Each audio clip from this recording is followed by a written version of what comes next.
In this video, I am going to be taking a little bit of a detour from the bands that I usually feature on these episodes, and I'm going to be ranking the discography studio albums of legendary Seattle grunge rock band Soundgarden. Now, Soundgarden consisted of Chris Cornell on lead vocals and rhythm guitar, Kim Thale on lead guitar, Ben Shepherd on bass, and Matt Cameron on drums.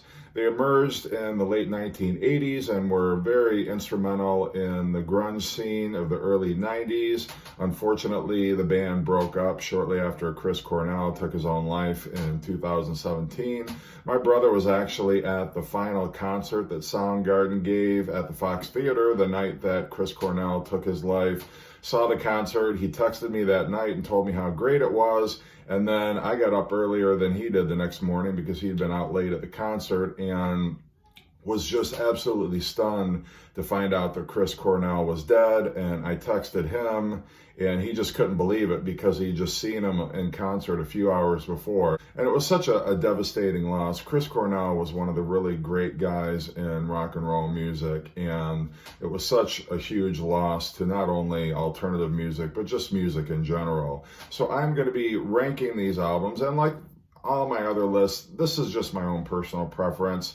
These are the albums as I consider from my least to most favorite albums. So take it as you like. I enjoy if you comment that you like a particular album more or less, or everybody's got their own ranking system, but I'm certainly not going to be offended if you feel like I ranked one album lower or another album too high. That's part of the fun in these conversations, is just seeing what we all think of their great catalog. So the first album, number 6, I'm going to go with Ultra Mega OK, which was their debut album. It was released on Halloween in 1988. It was produced by Drew Canulet, and it's a little bit too raw for me, a little bit unfocused. As a debut album, you know, certainly it is admirable in the fact that it's a good album. I'm not saying that the album's not great. It's got elements of hardcore punk, heavy metal, but the band themselves have never been very happy with the production on the album. You know, it's just in terms of where they would progress to later on in their career, it's not quite the classic Soundgarden sound. Chris Cornell's vocals aren't quite what they would be on subsequent albums, but it's still a really heavy album. If you like other Soundgarden albums, you'll certainly like this one, maybe just not as much as the other albums in their discography. Number 5, I'm going to go with their reunion album from 2012, King Animal, and this was produced by Soundgarden and Adam Casper. Been Away Too Long is a great heavy rocker. By Crooked Steps is great. Blood on the Valley Floor, Black Sunday. That song almost sounds like a Stone Temple Pilots song to me, but I still do enjoy it. And Halfway There is an interesting experiment. It almost sounds like new country in a way to me. It's not like a song Soundgarden had ever attempted before. But overall, it's a heavy album. It's just not really what I had kind of come to expect from a Soundgarden album, but it's not bad. It's just the other albums in their catalog I just like better. Number 4, 1996's Down on the Upside. The band produced this themselves. You got Pretty Noose as the opening track, which is just a fantastic song. You got a great melodic hook, great vocals, there's a great riff there. Zero Chance, I love that opening riff. Blow Up the Outside World is a great track. It's almost a sequel to Black Hole Sun. I like the psychedelic flavor to it. Chris Cornell's got a great vocal on it, and it was a no-brainer for a single. Burden in My Hand is almost bluesy in a way. It's the first time Soundgarden had ever recorded a track in that style, but I think it works. They definitely pull it off. You got kind of the acoustic opening. It's a little bit bluesy. It's funky.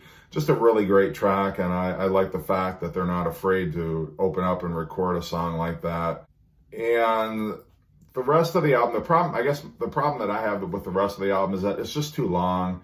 It's a long album to get through. It's even longer than Super Unknown, and there's just not enough to the rest of the tracks to kind of distinguish them. Ty Cobb is great, but you know, the longer the album goes on, the more it's harder to absorb all the material on that album. So it's never been one of my favorites. I like it, but I really like the first half of it, and then halfway through, I'm just kind of like, all right, you know, it's like playing 18 holes of golf. By the 14th hole, I'm ready to just kind of pack it up and get off the course, and that's kind of the way I feel about this album.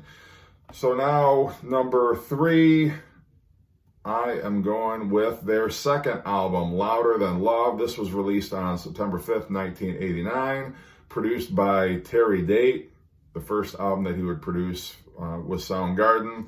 You got Ugly Truth, which starts the album off with a full-on guitar assault and Chris Cornell's soaring vocals. You got Hands All Over, which is probably the best known song on the album. Chris Cornell's voice is almost the riff on that song. It carries the melody all the way through. That is totally a Chris Cornell showpiece. Get on the Snake is a great straightforward metal rocker. Gun, I like the way the tempo speeds up and slows down several times within that song.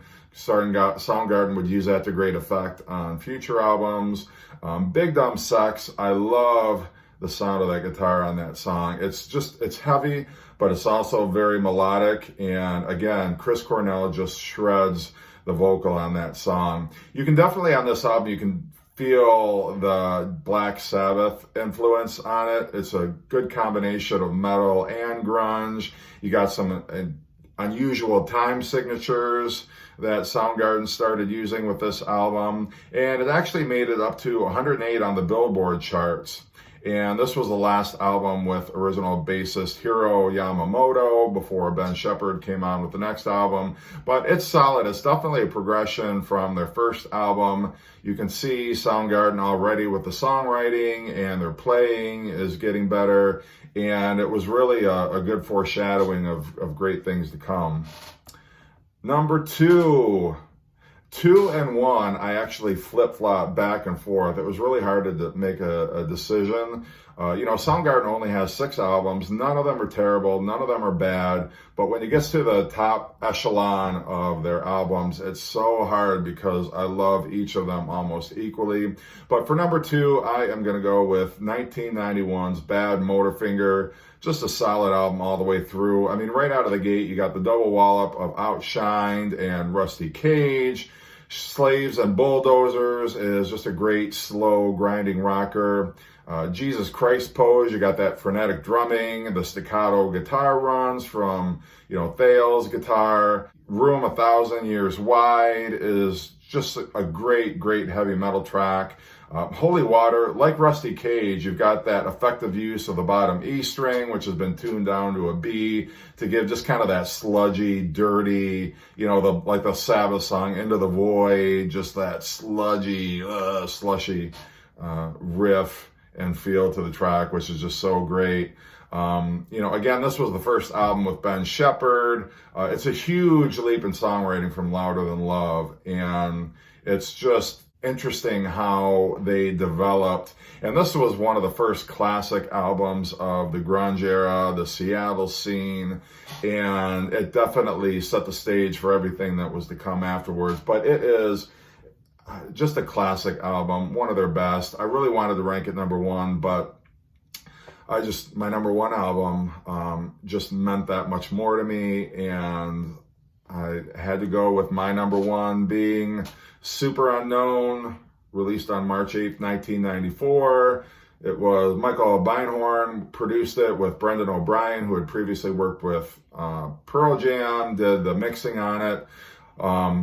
I mean, what can be said about this album that hasn't been said before? It is just a true, iconic classic. You got The Day I Tried to Live, My Wave, Fell on Black Days, Spoon Man. I mean, these are just all tracks that are instant, bona fide grunge classics. Black Hole Sun won a Grammy. It's got that first foray into psychedelia. You know, I love the fact that Soundgarden on this album wasn't afraid to start stretching out, you know, and they embraced a more commercial sound, but not in a bad way. It's not where you feel like Soundgarden sold out. Black Hole Sun actually won a Grammy, and that is just it's a perfect marriage of grunge and psychedelia in that album, and it's just indicative of, you know, Chris Cornell and the rest of the band. Their songwriting was starting to expand, and they weren't afraid to take a chance, go in a different direction than how they had done before. You know, the expectation was Soundgarden is a heavy, aggressive band, and they could still rock like nobody's business, but they could also kill you with just such an effective melody. And Black Hole Sun is such an iconic track, and I always remember that from 1994, being on the radio and instantly falling in love with that. Super Unknown debuted #1 on the Billboard charts, and even though it's definitely the most commercial sounding Soundgarden album, that's not in a bad way. It's just, you know, it shows just how versatile they were, how they could incorporate diverse influences into their sound without sacrificing any of that heaviness. And they really stretched out with their songwriting, which I admire. They weren't going to play it safe and just regurgitate what they had done on Bad Motorfinger. So that's my list. Soundgarden, one of the all-time classic bands. Love them. Let me know what you think, as always. What's yours? You know, it's pretty easy. There's only 6 albums. So if you want to leave in your comments how you would rank them. And again, if you have suggestions for any future rankings you'd like me to do, hopefully I can oblige. And as always, take care.